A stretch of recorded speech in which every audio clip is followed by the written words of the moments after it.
watching Shalom TV, celebrating Jewish culture.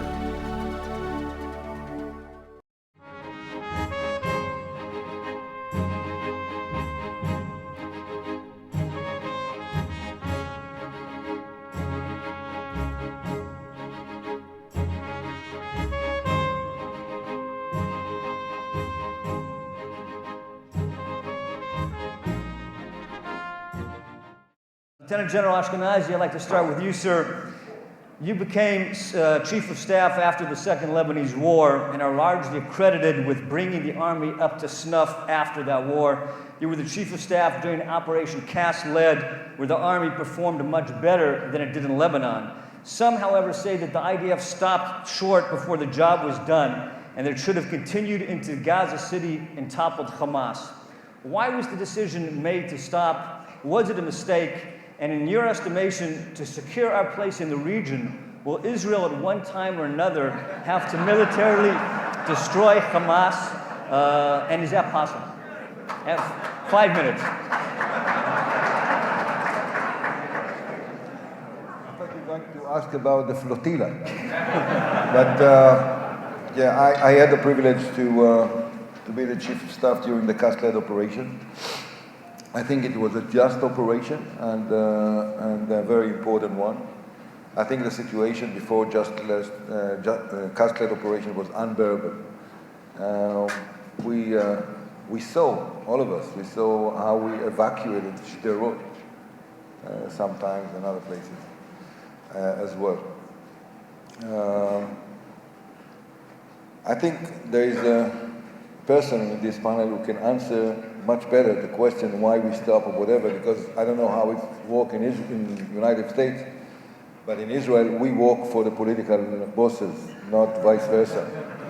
So usually we discuss the objectives before that, and I must say that under the former Prime Minister Olmert, we had a very intensive, open, and a long dialogue with our cabinet about the objectives. And it started, I recall, it started by people who talk about the destruction of Hamas. And it's ended in fairly limited objective at the end of the day. And I think we can easily conquer Gaza. It's not a question. I think the question is what we want to achieve and in what price. And I think that's at the end of the day. But, I mean, we have a very strong military. It's a deadly force. The question is, I think from my perspective, not from the soldier, is not how you start the war, how you ended it. And that's source of question where there. For instance, you cannot destroy the Hamas just by standoff weaponry or whatever. We have a cutting-edge technology. I think we are probably the leading military in some of the unique capabilities around UAVs, guided ammunition, precise intelligence, and very efficient in responding to targets who emerge in the battlefield. But that's not enough. In order to destroy Hamas, you're talking about people. The infrastructure of an organization like this, an hybrid organization, is the people. So you have to control and occupy Gaza and then do all the rest of it. Kind of protective shield, as we did in the West Bank.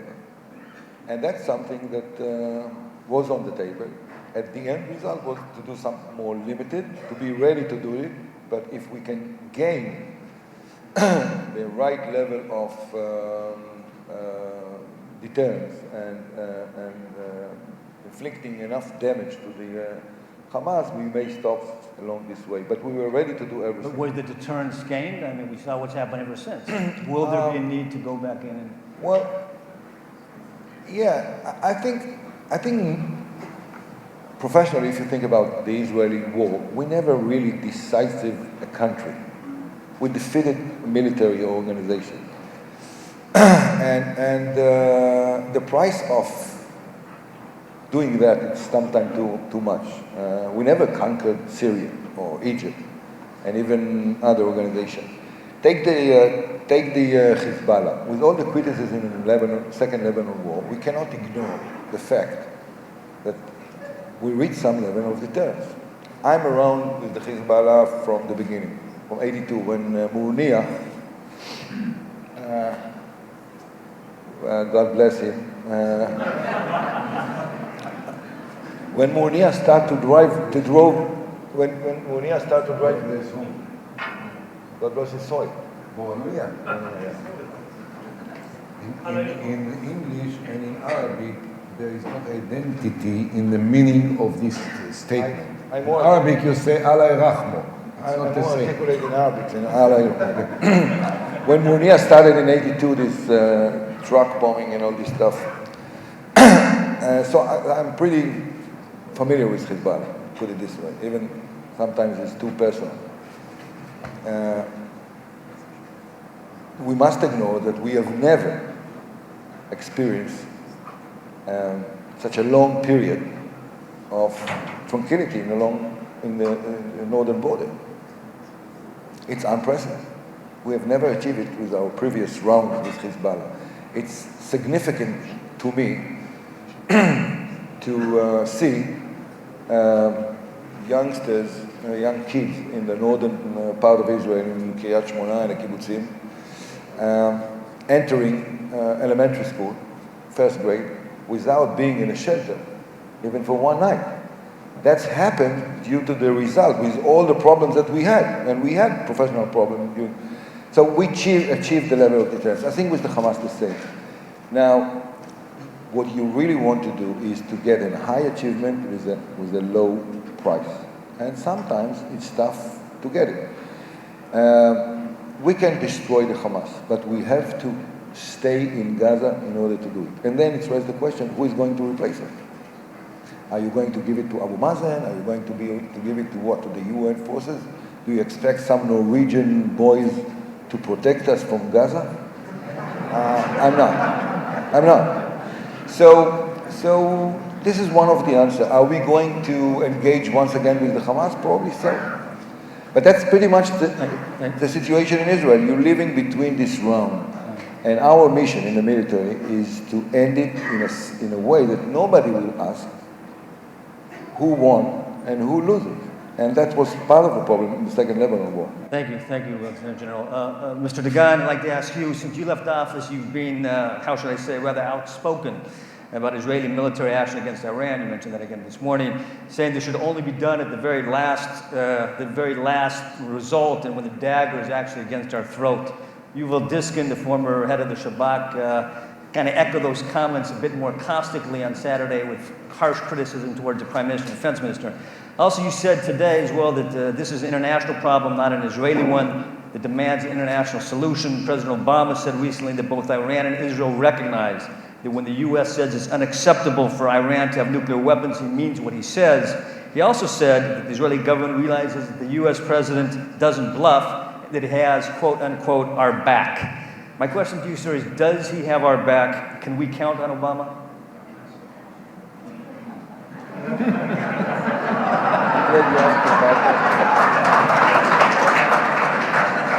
I'm not an American citizen, and I don't think it's appropriate that I'm an Israeli citizen will present the point of view of the president of the most strongest nation in this world.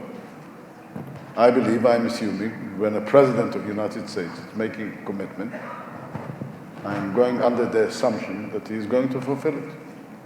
And I'm not referring to Obama or to somebody else.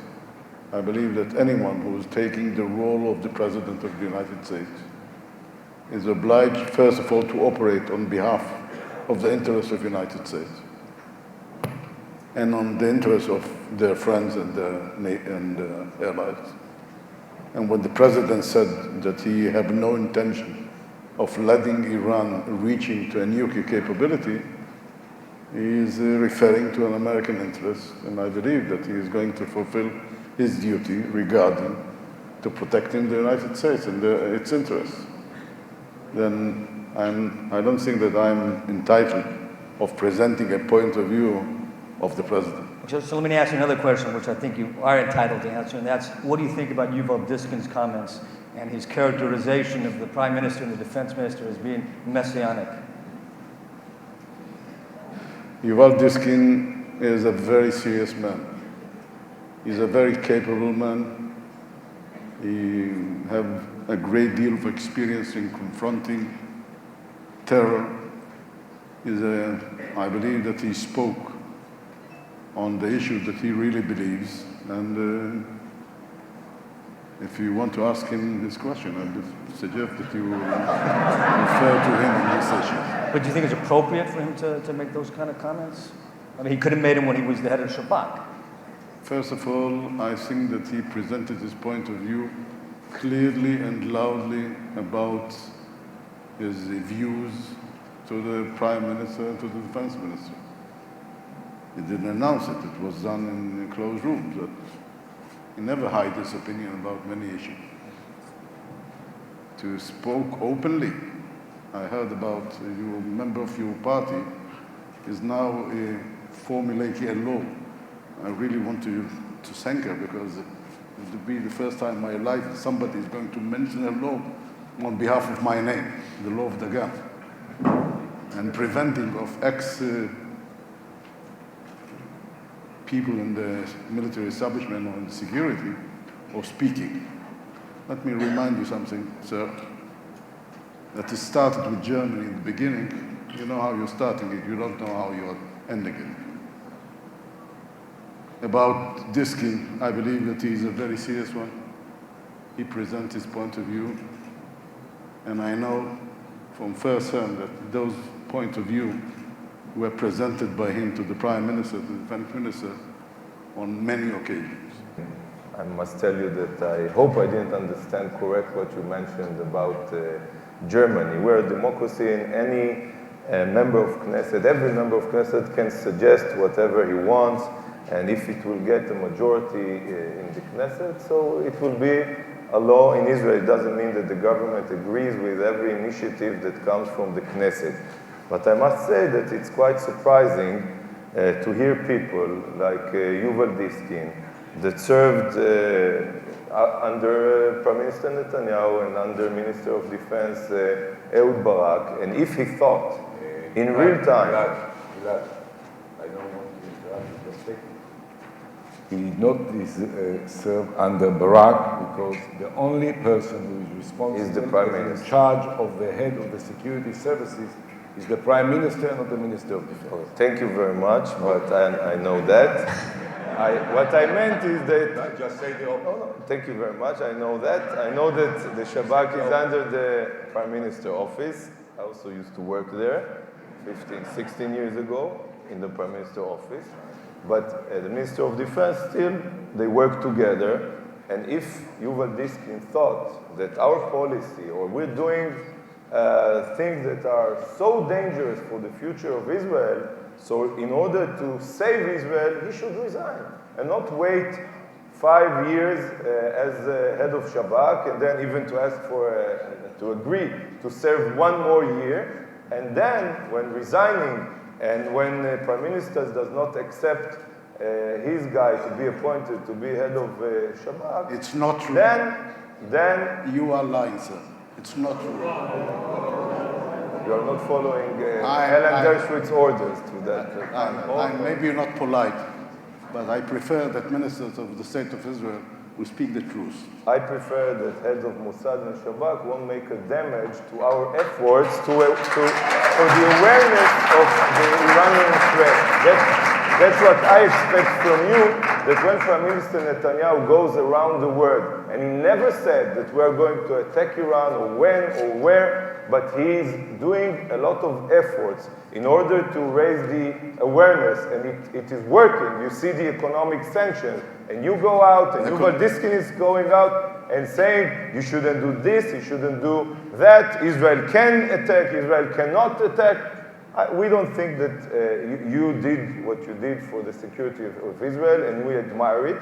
If you want to join the political party, maybe we should consider even to what you offered, that you can run to the Knesset after 1 year or even less than that. Decided we are but don't hide behind.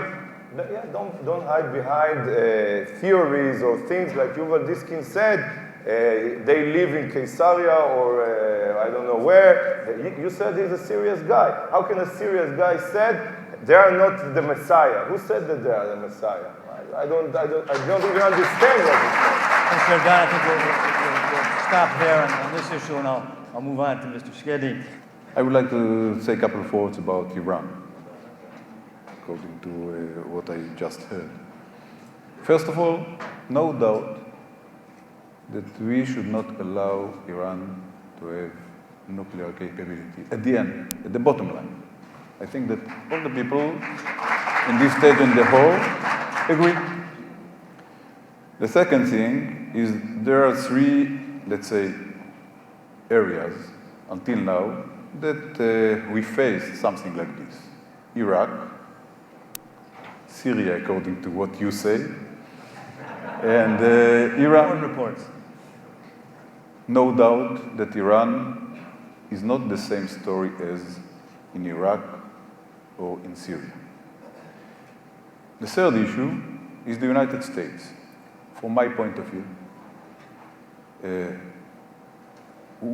working and fighting with the United States and with the whole world against nuclear capability of Iran is something that we must do.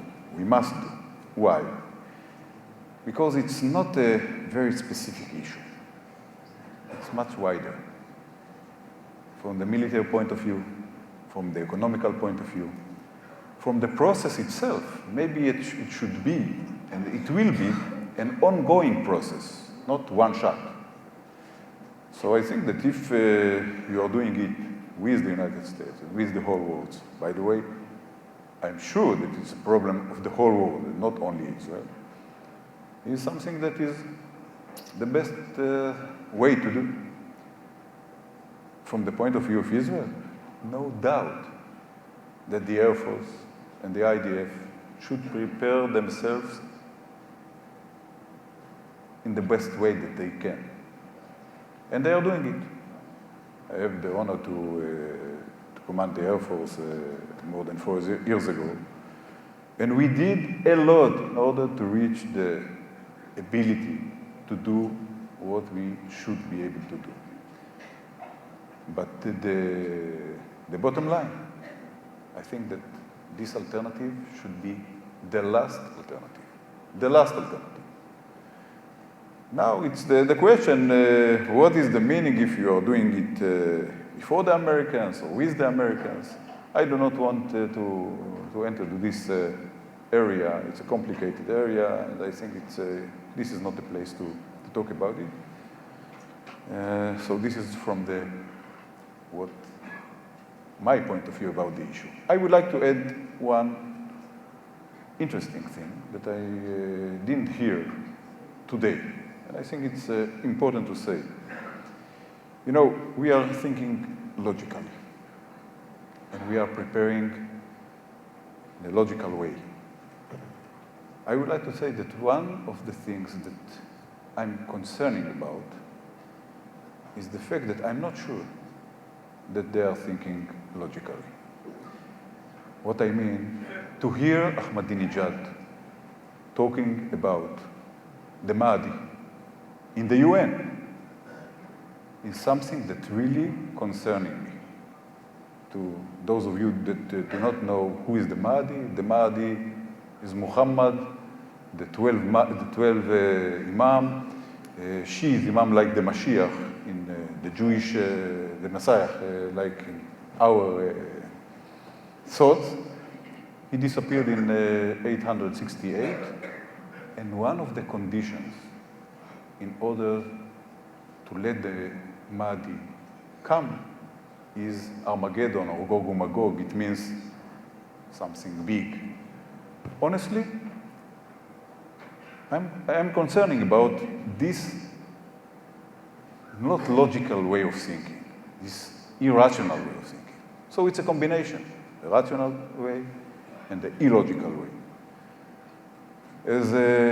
As we said before, it's a very complicated issue. There's this whole debate now whether Iran is a rational actor or an irrational actor. It's a combination. I think it's a combination. A couple of years ago, I read almost every word about the Iranians. Every word. Nowadays, a little bit less, but there are two branches, the logical branch and the irrational branch, and I think that we have to, all the time, think where we are. But to say the bottom line, we should not let Iran to have nuclear capability. We have to let the United States and the whole world to lead it. And we must be prepared to do whatever is needed according to the government of Israel, elected government of Israel, but as the last step, You said this is an ongoing process, and this thing's been going on since 1995. Do you imagine a situation where this thing could schlep on for decades, with the Iranians, when the heat gets too hot, they move back, and then when the world's attention goes elsewhere, they go back onto it? In a way, I think yes. I think that the Iraqi issue was one thing and it was one shot. According to what you said about Syria, it was one shot. About Iran, no one can shake hands that, and will promise that it will be one shot. No one knows it. It can be a process, an ongoing process, a year after year. And I think that if the United States and the whole world is with you, it's a totally different story. Yaakov Katz, you've covered the military beat now for a number of years. You covered the Second Lebanon War, Operation Cast Lead, the Mavi Marmara. In each of those cases, Israel got clobbered in the international media. What, in your estimation, needs to be done for the military, the IDF, to get their narrative out there better? And is it possible in a military confrontation in which the world increasingly treats less as a war zone and more as a crime scene to battle the difficult images? Have you noticed any improvement over time? First of all, I think definitely there's been improvement. There's more awareness, a situational awareness that the fact that the battlefield is not just being fought in Lebanon or in Gaza or wherever it might be, but there's also the home front. I think Gabi Ashkenazi spoke about that earlier, about the missiles that can land anywhere within Israel. But there's also the public diplomatic or the public diplomacy front.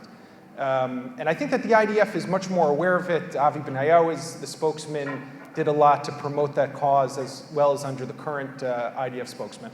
But I think that there's still a lot more to go. In other words, just as an example, we talk a lot about how, I remember even being at a briefing once with General Ashkenazi where he showed us a 3D video which was simulated of how Hezbollah stores one of their most sophisticated missiles called the M600, which they're believed to have several dozen, if not more, which have a range of several hundred kilometers, can strike with anywhere within Israel with a half-a-ton warhead. And in this simulated 3D video, we saw how they're storing them inside homes.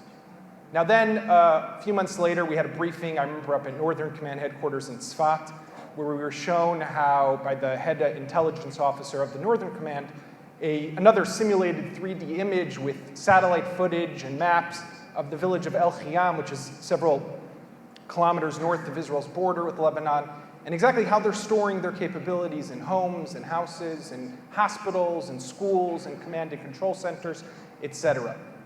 I don't know that the world has yet to completely internalize that that's exactly what's going to happen. When we speak about the future war, the big war, the great war with Iran, and the war that will ensue, the hundreds and thousands of missiles that will land on Israel in the wake of an attack, a potential Israeli strike against Iran, Goldstone report will be peanuts compared to what we could expect in the future. And therefore, if you ask me, and compared to the people sitting here on the panel, who am I? But I would say that we have a lot more to do to educate the world for them to be aware of what's going to happen.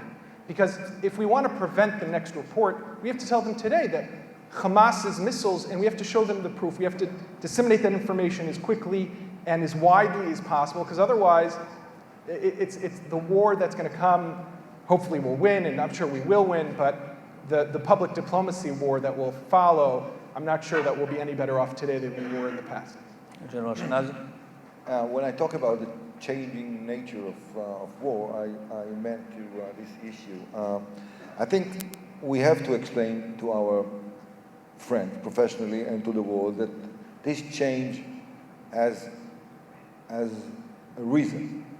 And we call it the mukawma. Mukawma is in Arabic the resistance. It's deliberately done basically from several reasons. They go to the urban area.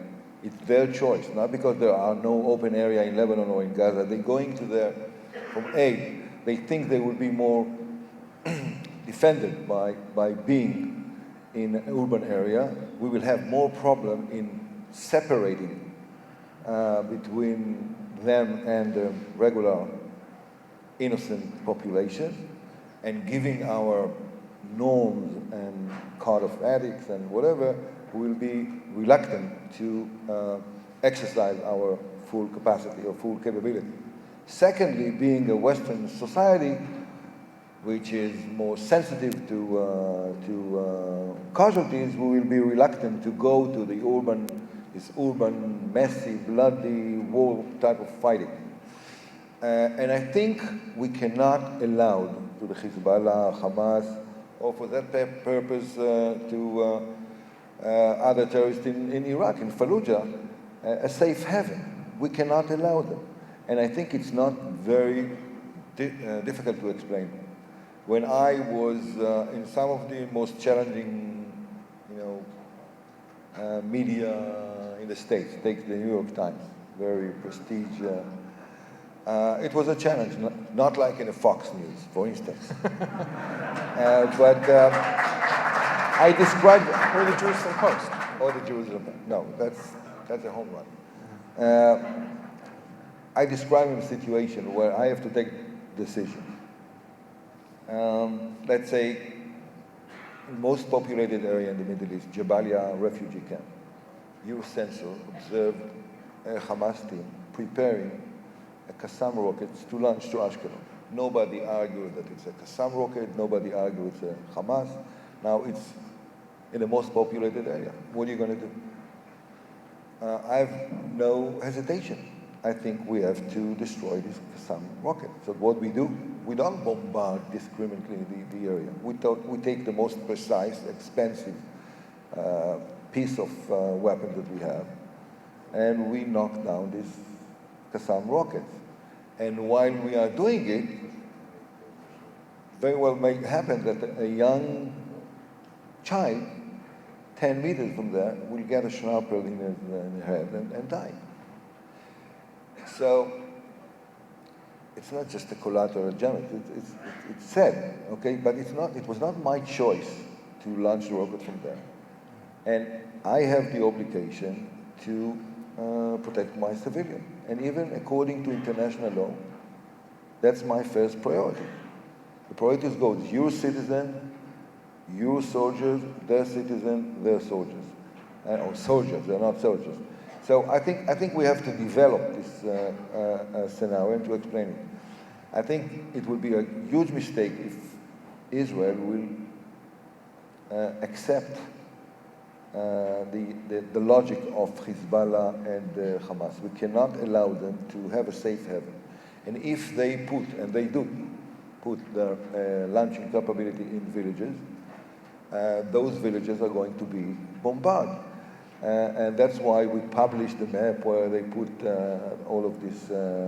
So I think nobody will surprise once we're going to do it in Lebanon. That's the way to do it. And I have no hesitation to do it and to order the Air Force, or for that matter the infantry, to go in and to clean the area. Thank you. Minister Erdan, in recent days, the settlement issue was once again moved to center stage in Israel, even threatening perhaps the coalition. You called for removing Defense Minister Ehud Barak's authority over the settlements and transferring them to a ministerial committee. You have, to a certain degree, become a champion of the settlements inside the Likud. My question is simple: why? Why are the settlements so important for you? And how do you answer those who say that they are a burden, they are a real burden on Israel, and then the country's efforts to secure itself 64 years down the road, they should be removed, not only because of the demographic issue, but also because they are continuously used as a club by the international community to bash upon Israel at a time where Israel needs the international community? First of all, thank you for the compliment, because I really see the settler as Israel's pioneers those days. And when you say that there are people who think that they are a burden on Israel, first of all, we must say the truth. The truth is that there were many people and countries in the international community that were against Israel, even before 1967. And looking on terror activities against Israel, it started much before the 1967 war. So it's very hard to try to connect between the settlements to the security situation that Israel is dealing with, or even with the criticism that we are getting around the world. And as I mentioned in my speech this morning, even when we evacuated unilaterally from Lebanon or unilaterally from Gaza, and I remember very well Prime Minister, distinguished Prime Minister, who said, and I believe that they meant it, that after evacuating, after unilateral withdrawing from Lebanon, from Gaza, if they will fire missiles on Israel, we will do whatever is needed, and it will be justified, and everyone will support Israel. So exactly as Gabi Ashkenazi described, the pictures will be always stronger than the justification or what is needed to do to confront terrorism. And talking about your question about the settlement, I cannot agree with those arguments. So when I don't agree and I think that it is not the truth, I cannot build my policy due to the criticism that I get that is based on lies.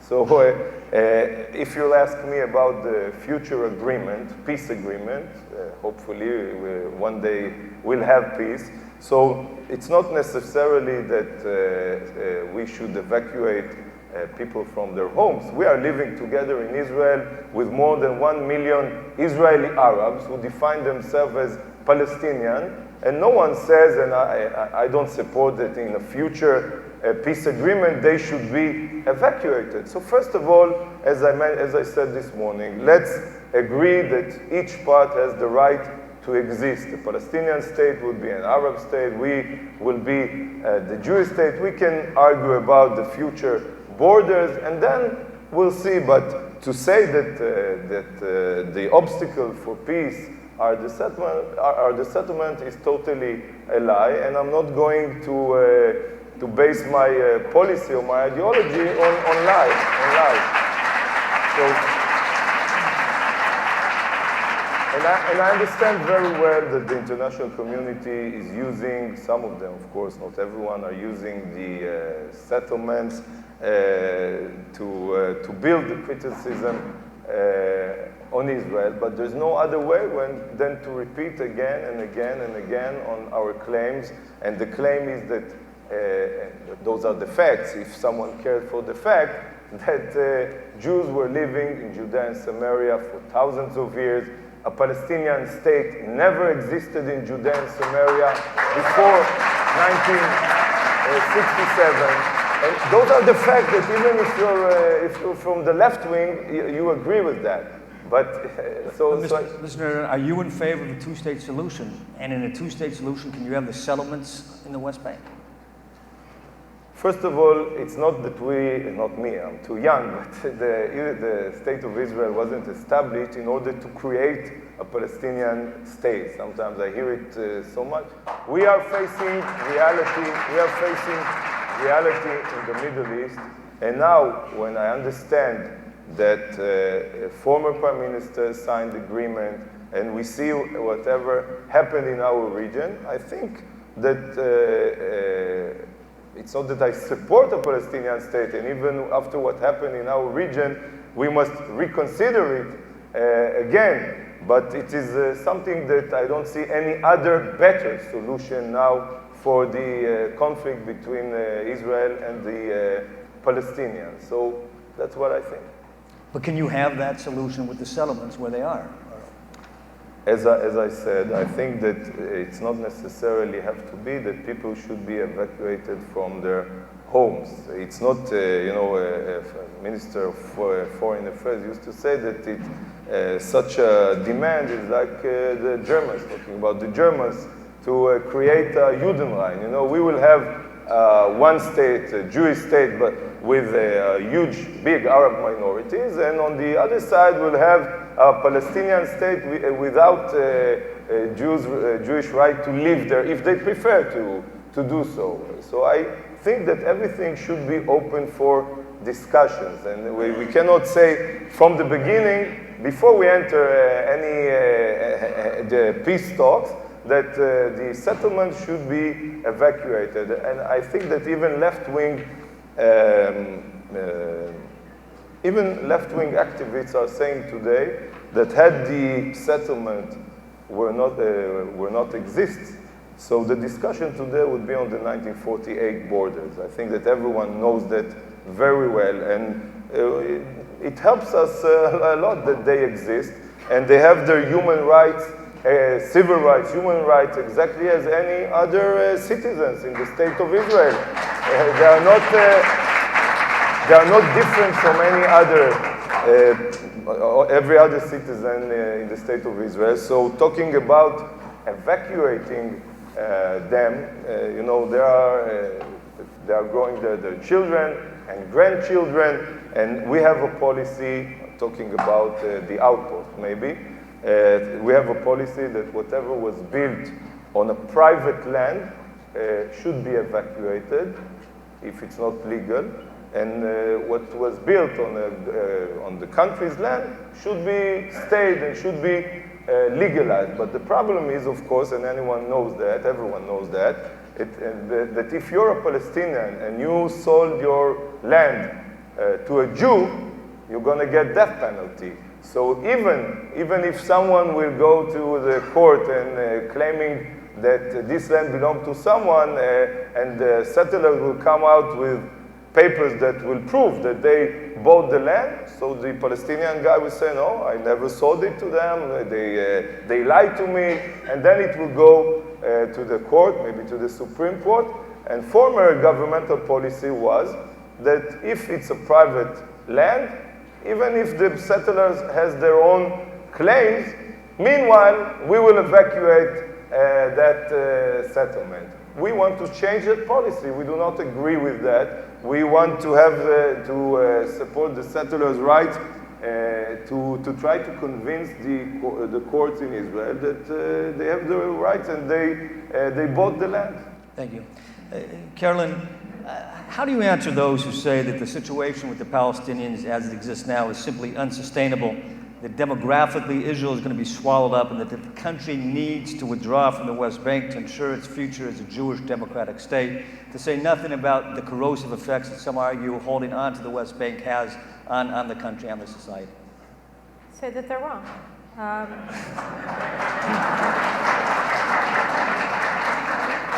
I think, it's very interesting because back in 2004, I think it was, a group of Israeli and American researchers got together and started counting the number of Palestinians who live in Judea and Samaria and Gaza at that time. And what they found was that all of the projections for demographic demise of Israel based upon a Palestinian census that was conducted in 1997 by the PLO, and they inflated the number of Palestinians west of the Jordan River by over 1 million. And that if Israel were to assert its sovereignty over Judea and Samaria tomorrow, that we would have a 2/3 Jewish majority. They also checked and saw that Israeli fertility rates are increasing and the Palestinian fertility rates are decreasing. And we, of course, have massive potential for Aliyah, which has always been the thing that has maintained Israel's demographic dominance of the state. And, you know, I think that it's important, first of all, to bear those data in mind when you're making the argument, because when you make arguments based upon numbers, and certainly when you're basing it on projected numbers over time, it's important that at least the basis of the data that you're using is accurate. The second thing that I think it's important to recognize is that, you know, demography is not deterministic. A lot of different things can happen, but we also have to realize we're not the only country with a demographic problem. Just ask the French, you know, ask the Brits, ask the Swedes, ask the Dutch, ask anybody. You know, there is a problem for a lot of Western countries with minorities that are irredentist, that don't want to assimilate into majority culture, and that are making it difficult or making many countries in the world less and less governable. And the third thing that I think it's important to recognize is that if you're saying that we have a problem demographically, which we do, and again, this is not a unique Israeli problem, the question that you have to ask yourself is, would it be better or worse for Israel from a national security perspective? National security broadly defined, not only in terms of you know, the strategic dangers that could be from an irredentist minority or from what it would be like to absorb these people within our population, and say the other alternative would be to establish a Palestinian terror state in Israel's heartland. And from my perspective, and again, that is that projection, that it would be a Palestinian terrorist state that does not recognize Israel's right to exist, is based upon past experience. In fact, it's not based upon any sort of yearning on my part for what things ought to look like, but actually what we've experienced since 1993 from the Palestinian Authority. And I think that we're better off with them inside than outside. And on this, I'm just going to conclude with one thing. You know, one of the speakers here was mentioning the Israeli Arabs, and that they self-define themselves, and they have begun to do so since 1993, essentially incrementally, have stopped defining themselves as Israelis and have started defining themselves as Palestinians. And we've seen many instances, and the gentleman on the stage with me can certainly talk about it in more detailed manner than I can, of Israeli Arabs who have participated in terrorist attacks against Israel. And it's true that we've had several bus bombings, for instance, that you had the collaboration of Israeli Arabs in the instigation of the terrorist attack. The Bahris, for instance, and the attack by Megiddo in 2003. But you have to ask yourself, why is it that we're not getting the kind of terrorism from Israeli Arabs that we're getting from Palestinian Arabs across the 1949 armistice lines? Why is it that you don't have the same kind of Hamas infrastructure, Fatah infrastructure in the Galilee or in the Negev that you have in Jenin, that you have in Tulkarm, and so on and so forth? And my argument is that the reason that you haven't had that is because it's sovereign Israeli territory. And not that sovereign Israeli territory as in they're pro-Israel, but rather that our police are there, that our civilian authorities are there, that they are part of Israel. And it's much easier to defend yourselves from potential threats when you're in charge of the territory than when your enemies are in charge of the territory. So I think that from a strategic perspective, that the threat level that we would be facing from places like Jenin and Shechem and so on and so forth would be lower if we were in charge. You're advocating annexing the areas right now? And what is it, again, what does it do to the society to be in control of that many people who don't want to be a part of it? Look, you know, again, I mean, I think yes. I think that, first of all, I don't use the term annexation simply because under international law, binding international law, which is the 1922 League of Nations mandate for Palestine, which hasn't been superseded or canceled since, we are the sovereign. So just from an international legal perspective, I don't like the term annexation, but for purposes of argument, yes, I think that we should annex the entire area. We should annex Judea, we should annex Samaria.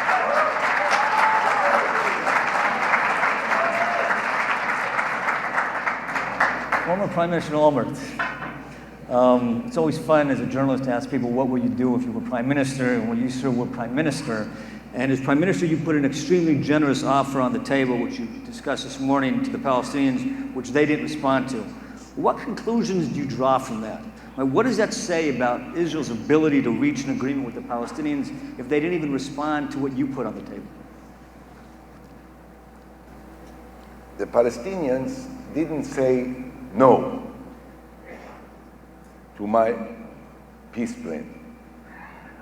But, you know, you maybe out of the lack of knowledge, which is, you know, possible, and I trust that this is not out of anything else.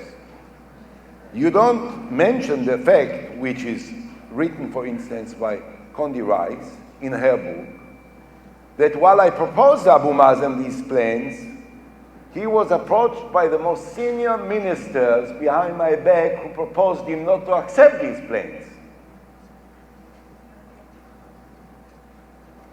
This is not what I knew, naturally. There are things that prime ministers know even when very few people know that they know, but they know, they have ways to know. It was written, and she was not the only one. Now, this was written by Condi Rice. She said she came to her, and she said she also went to Abu Mazen. Now, we all understand every time there is a political problem for the Prime Minister of Israel, you know, they say, what do you want? You know, what can you expect the Prime Minister to do when there is, you know, this member of Knesset and the other member of Knesset and a young minister and an old minister who are opposed to his policies, and they may create unrest in the party. He has to take, you know, some notice of this. What do you think about Abu Mazen? Doesn't he have also opposition and controversies and enemies and threats? So when on top of it, you have Israeli ministers and top guys coming to him and telling him, don't respond to the proposal of the Israeli Prime Minister.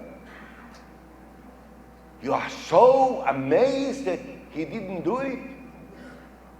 You know, I am not judging Abu Mazen, and I said on several occasions publicly, and also formally and explicitly in the most, I think, in the clearest possible way, when asked, including in interviews, that whenever I will be asked who is to be blamed for not having peace, I will not say Israel is guilty and not the Palestinians. I will say first and foremost the Palestinians. They should have answered my plan as they should have answered the Barak plan in the year 2000. Although I think that Barak plan was not the best for Israel, but that's beside because of all kinds of things which I didn't agree with, but it doesn't matter. It was a far-reaching, and as much as I disagree with Barak on other matters, I always say that his position in Camp David in the year 2000 was courageous and far-reaching. It is the interest of Israel to make peace, and if it is the interest of Israel, we have to be the initiators, and not to look for excuses to justify the lack of action by the State of Israel. And that's what we are doing. What we are doing is we are looking for excuses why we don't want to do this or that, instead of initiating it and present a challenge to the other side and let them say no, or let them avoid any answer, or let them not respond as they did. I will remind you these two. And I quote what was said here before. It was said that some prime ministers of Israel said that if we pull out from Lebanon or we pull out from Gaza, and they will shoot at us, we will teach them a lesson. Didn't we teach them a lesson? Who fought against the Hezbollah? The present government? Who fought against Hamas? The present government? No, the former government fought. And it's time that we will stop this prejudiced biased, unfair judgment of the war in Lebanon. I don't know in the history of the State of Israel since 1948 that there was one war which ended up with greater success than the war in Lebanon. Do you remember of one bullet shot from Lebanon in the last 6 years? One bullet. Now you will tell me, and some will tell me, the Hezbollah, they got lots of weapons. They got lots of weapons. They had lots of weapons before. They have now lots of weapons. Syria has lots of weapons. One thing they don't have, a desire to use them. And you know why? Because they are still bleeding. This was done by the government that promised that if they will shoot, they will be punished, and they were punished.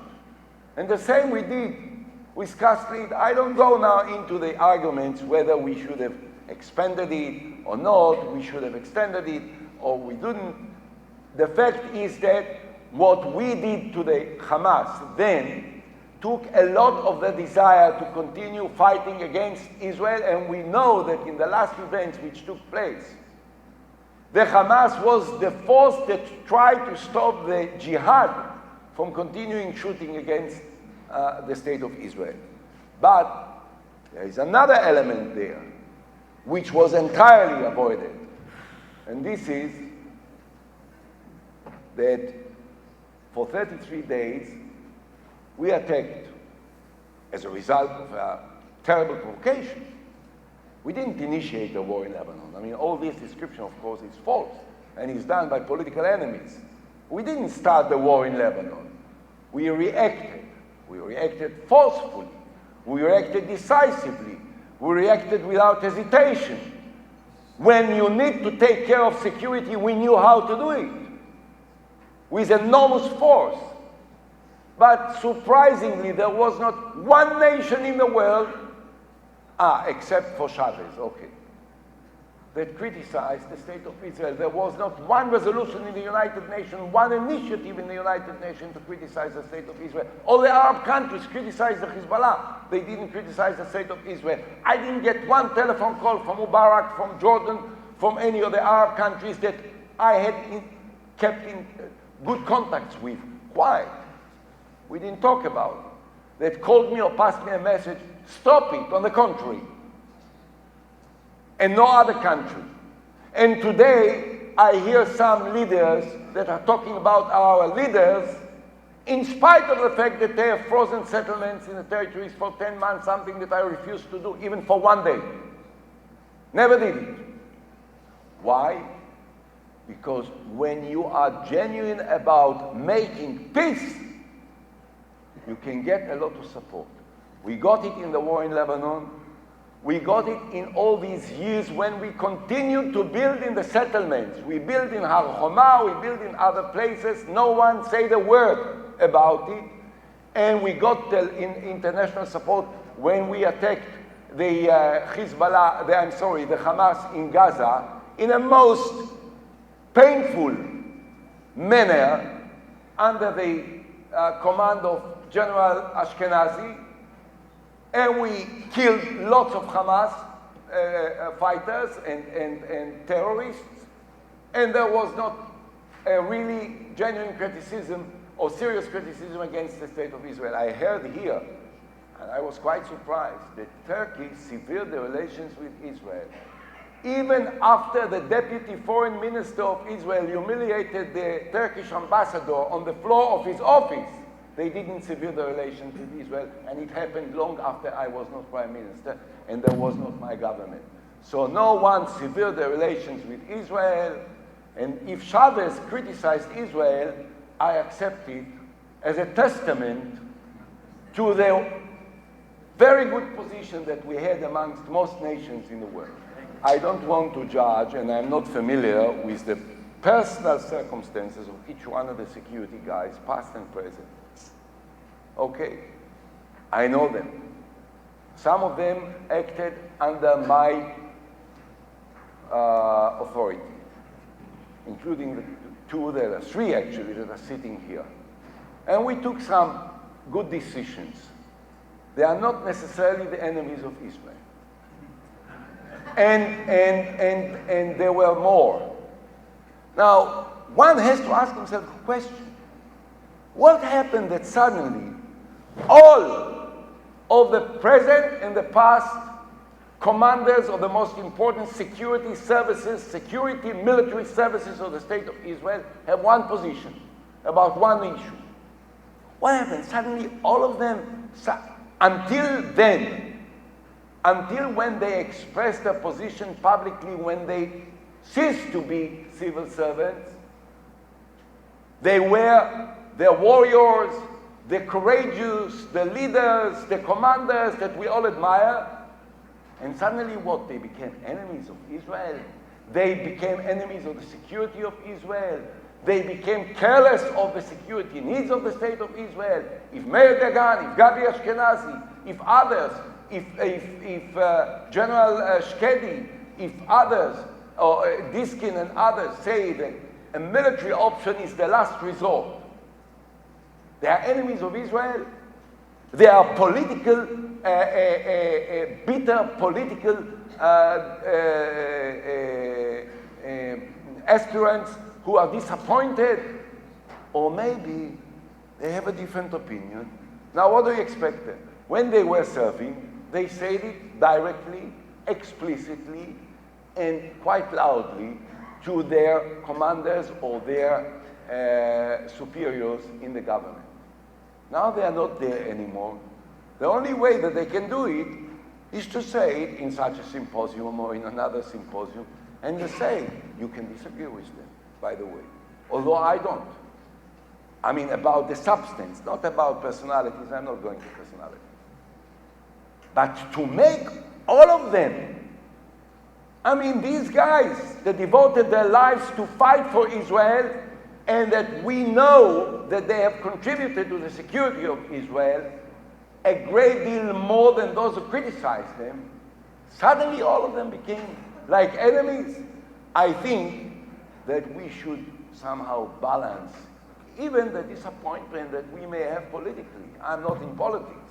But those who are in politics, I'm not in politics. I'm not in politics. Somehow lower their rhetoric when they come to speak about what these guys have to say. Okay. Thank you. Thank you very much. Although there was a lot of disagreement, I think it was a lot of food for thought here. I want to thank the panelists, thank the audience, and we'll take a 10-minute break and come back for the second panel.